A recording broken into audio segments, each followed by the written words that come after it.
Hey guys, welcome to one of probably many live streams. I want to talk a little bit about business and websites today, which is, of course, what I specialize mainly in, websites. And today I got an email from a client who it's actually a client of a client, but they basically got an email from an agency that we work with. We do a lot of work with other marketing agencies. And if they either have like an overflow of work or they don't have in-house specialism for online marketing, we do the online elements for them, hand the projects back, and they pass them to their clients. So that's where most of our business comes from. In this instance, this agency had a client whose website got hacked about 3 months ago. And we cleaned down the vulnerability and let the website kind of go on its merry way. The clients didn't want to go ahead. Can I call from Australia? The clients didn't want to go ahead with any further security, which we had recommended. So we just did kind of the basic protocols, which I'll talk about in a second. So we locked down the website, changed the passwords, and let the website kind of go on. And it's been fine for a few months, but a hack of some description has recurred on that particular website. So our client, the agency, had a question about it, and they said, look, if we fixed this previously, how could it happen again so quickly? And I think a lot of the stuff around website security is just simply unknown by a lot of people. And that's what I want to kind of clear up in this particular video related to website security. How do you actually secure a website? What do you need to be aware of? And what are the kind of protocols to follow to ensure that it doesn't happen in future? So rule number one is, and this is based off my client's question, if it happened once, I don't know if this is backwards for you, but if it happened once, it actually is more likely to happen again. So if you get hacked on your website one time, if you fix it, if you don't go to the full extent of fixing it, which is to lock everything down, to run website security every month, and a number of other things I'll talk about in a minute, you're very likely to experience either a secondary hack, whether it be the same hack point in terms of entry point into your website, or whether it be a brand new one, but you're actually more likely to experience that. The best example I can give was we had a client about 3 years ago who got hacked in January of 2016. Website got hacked. We cleaned it down. We recommended they go with a security package. They declined, and so we said no problem. We'll do kind of our best practice protocols. We'll change your admin passwords, and that's all we can do.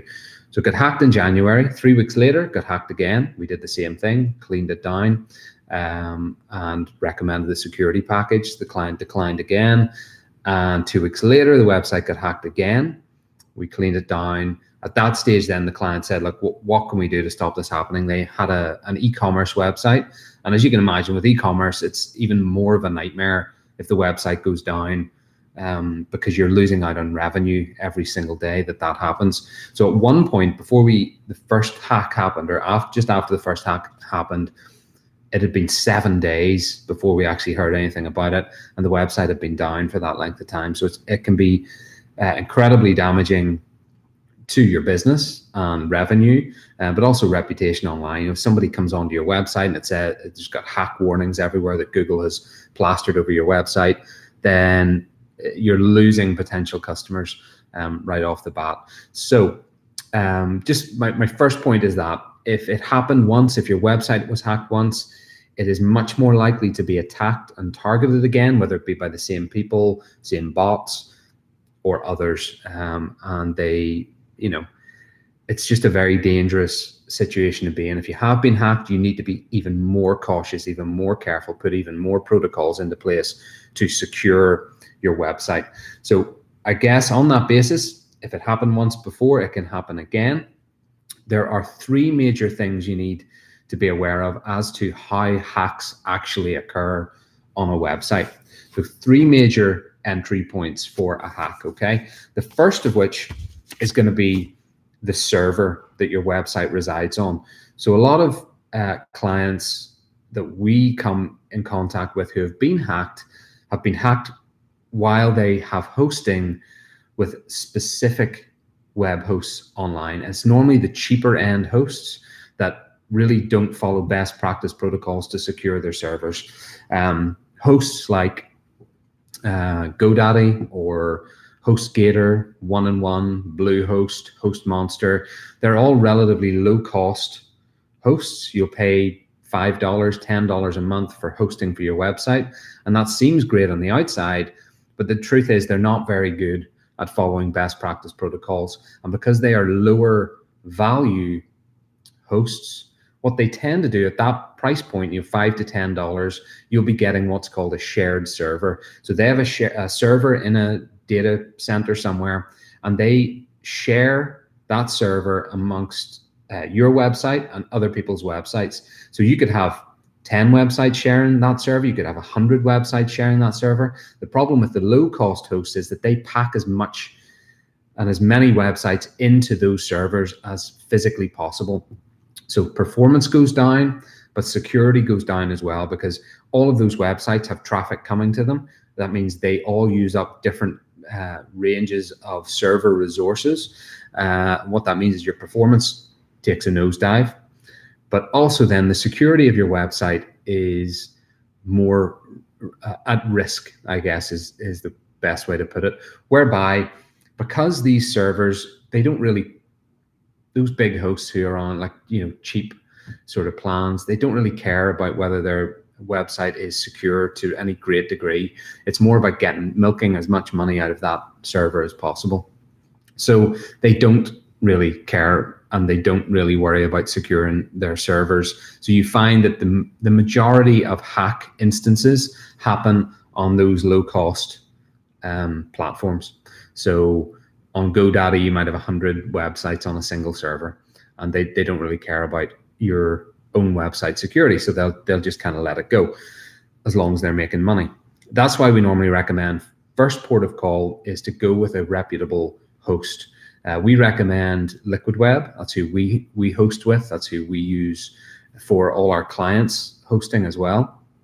You could also maybe look into platforms like WP Engine. They're pretty good and optimized for WordPress as well, which most websites run off these days. So first port of call and the major entry point for hacks is the server itself. So don't cheap out when it comes to server performance. Yes, you might pay $35, $40, $50, $60, $80 a month, but if you're in a business that you need to have good solid presence on there, both performance wise, and you need maximum uptime and maximum security, stay away from the cheap ones. Go for a better one like Liquid Web or WP Engine.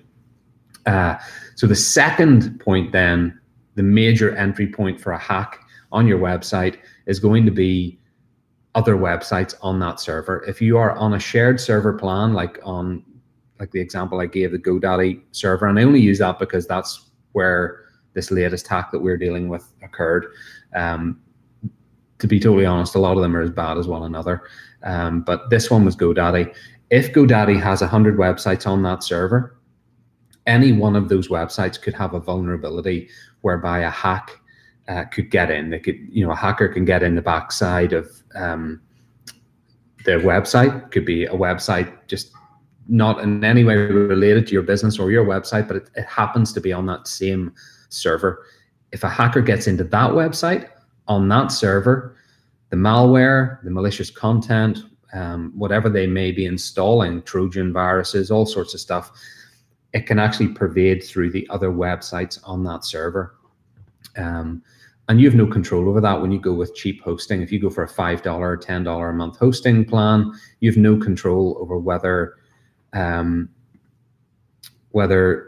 there are those types of vulnerabilities on that server because of different websites.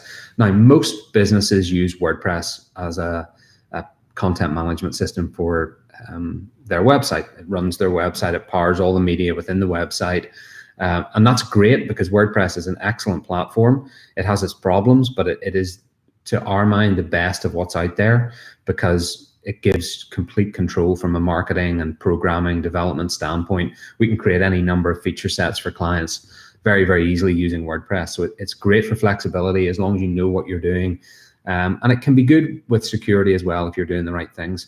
But most websites use WordPress. There are other content management systems out there that may be on that server, like Joomla, Drupal, other content management systems. But WordPress being by and large the biggest content management system out there, it's going to take up most, it's going to power most of the websites on that server. Now, the problem with WordPress is that because of the nature of the system, it uses a WordPress core system, which can have vulnerabilities in and of itself. But then the way you expand functionality on WordPress websites is to add what we call plugins. So plugins are little pieces of functionality, little bits of software that plug into the website, and they give you different elements of functionality. It could be membership websites, it could be a forum, it could be social media sharing, it could be a social feed, it could be any number of things that you can think of that would add functionality to a website. You can get a plugin to power that. Now, a lot of businesses, when they want to add a piece of functionality to their website, they'll simply look at a plugin, and if it's free or maybe it costs $20, they'll just get it, plug it in, let it go. And the problem again with that is that it creates all these other vulnerabilities on your website. So every single plugin that is maybe out of date or has a vulnerability that hasn't been recognized yet, hackers try their best to expose all of those vulnerabilities. So on WordPress, they will focus in on WordPress. How can we get into the WordPress system, expose a vulnerability, a back doorway in through the site somehow? Let's get in there, let's cause a bit of disruption. The same is true of any plugins that go with your website. They can all have vulnerabilities. They can all, by their kind of satellite nature of bolting into WordPress, they can all create a backdoor into a website that then can kind of spread through your website and take it down. So it's really important that you think about the other websites that are potentially on the server that you're sharing. If you're on a cheap server, the chances are that the people on that cheap server don't care too much about their websites. They just have a basic presence online, which is fine for a lot of people. But if you're in a serious business, it's very risky to be a part of that kind of setup. So my recommendation genuinely is go with either a VPS, which is a virtual private server, going to cost a little bit more, going to be maybe $40 to $60 a month, but you won't have anywhere near the number of issues due to sharing a server. You won't be sharing a server with other people and other businesses, other websites that you cannot control. So that's entry point 2 is other websites on a server that you are also using to power your website.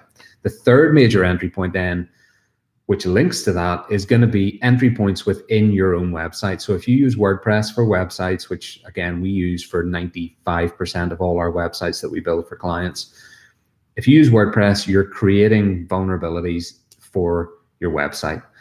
It's as simple as that. So by using WordPress or any other content management system, you open yourself up to having other issues with your website. The plugins are a vulnerability. If we've had clients come to us and say, our website's really slow, or it's been hacked, or can you advise on what you would do with our website in terms of performance? And we look at it and they've got like 40 or 50 plugins adding on to their WordPress website. And the problem there, of course, is the more plugins you have, the more potential vulnerabilities are part of your website. So you want to limit plugins as much as possible to ensure that you're creating a stable, safe environment for your website to run on. So limit plugins, make sure that all your WordPress or other content management system, make sure all your passwords are really hard to guess. Don't use admin as a username. Use something random that people won't easily guess. WordPress automatically logs admin as the default username. So you want to stay away from that, because hackers will be looking at a website, a WordPress website, and they know that the default username is admin. So then they'll add admin, and then they'll try and guess passwords, and they'll create programs to do these things as well. So they'll brute force attack your website thousands of times in a minute, trying different combinations of passwords. If they get in, your website goes down, they can then install any kind of file or page on your website. Could even be a fraudulent page, could be malware on your website. It could be to just destroy your website for fun, all sorts of stuff like that. So the third major entry point is going to be your actual website itself. You have the server. That's a major entry point. So that's why you don't want to cheap out on servers. You've got other websites that are on that shared server if you use a shared server. So our recommendation is eliminate that potential risk by not sharing a server with anybody. Eliminate the potential risk of the server being at fault or being vulnerable by not going with a cheap host. And then the third thing is to protect your own website. Don't use a lot of plugins. Use strong passwords. Limit the number of admin accounts that are linked to your website. So say you have 15 people who at different times will need to add content to your website. That's fine, but try and limit the number of admins who are on your website at any given time. I would say 1 to 2 admins. Everybody else is either an editor, a contributor, or a subscriber or author, or one of the other content creation roles that can be added, for instance, in WordPress. So limit the number of admins who have like control of all of your website. And then just best practice, use security software on your WordPress installation. Block certain IP addresses, maybe block countries that a lot of hack instances occur from. And then just keep updating your software as you go. The longer software is left outdated, the more vulnerabilities are identified by these hackers or bots, and the more at risk your website becomes. So make sure WordPress is updated, make sure plugins are updated, and make sure your passwords are updated. So that's pretty much it. There's 3 main entry points to the website. How do you prevent it? Well, you do all those things I just said. You don't cheap out on servers. You try not to share a server with other websites. And then third, look after your own website. Make sure plugins are limited, passwords are strong, admin accounts are low in number. Install security software, keep your own plugins and WordPress up to date as much as possible. It's really important these days, guys. Most businesses don't know about this stuff. And then it comes to us after the fact. So a website has been hacked, the website's down, they don't know what to do next. And then we have to delve in, we have to pull apart the website, remove the malicious code. Then we have to go about locking down all the various entry points on a website. So try and avoid it. It's something that's very simple. If you just follow those protocols, you'll probably never have to worry about a hack occurring on your website. If you ignore any of them, then it puts yourself at real risk in terms of your business, your website, especially if you have an e-commerce website that you rely upon for lead generation or revenue generation. If you're actually selling your products online, or you're just booking consultations online, it really puts things at risk. The other thing actually I should say is make sure you've got an SSL certificate on your website. Your host will be able to add that to your site at the click of a button. Most good hosts do it free. So if you have an account with Liquid Web, they'll give you a free SSL within that account. Cheaper hosts like GoDaddy will charge you somewhere in the region of $70 a month. And that's what you tend to find is that the cheaper hosts appear cheaper on the outside, and you go with a cheap package and then they add on, it's the usual. It's like cheap flights. You fly with Spirit Airlines, that you'll get a seat and that's about it on a flight. If you want a bag, you'll have to pay for that. If you want a check-on bag, you have to pay for that. If you want any drinks or anything, you pay for those. It's the same principle as low-cost hosting. You will pay less per month, but then if you want actual feature sets or performance, you'll have to upgrade, you'll have to add bolt-ons to the package. By the time you do all that, you're paying $50, $60, $80 a month anyway. You would have been better just going for a really good, reputable host in the first place. Like I was saying, Liquid Web. Now, I have no affiliation with Liquid Web. It's just somebody we've used for the last 6 years, and we've never had a big issue specifically with security, but also performance, uptime, and service. Their support is the best support I've ever experienced with an online company. If you go onto their chat, they are chatting with you within about 10 seconds on average. I go in, hit submit, and then there's somebody there most of the time, which is nuts. So I'd recommend you consider Liquid Web if you haven't already. That's who we host with. We host all our clients' websites with Liquid Web. If it's something you're interested in, but you don't want to get involved in the muddiness of having to choose a host, having to upload a website to a host, then certainly you can get in touch and we can help you out with that. No problem at all. Or you can approach the host directly and ask more questions. But I would just say be very, very picky at the outset with who to host with, who actually gets the responsibility of hosting your business website.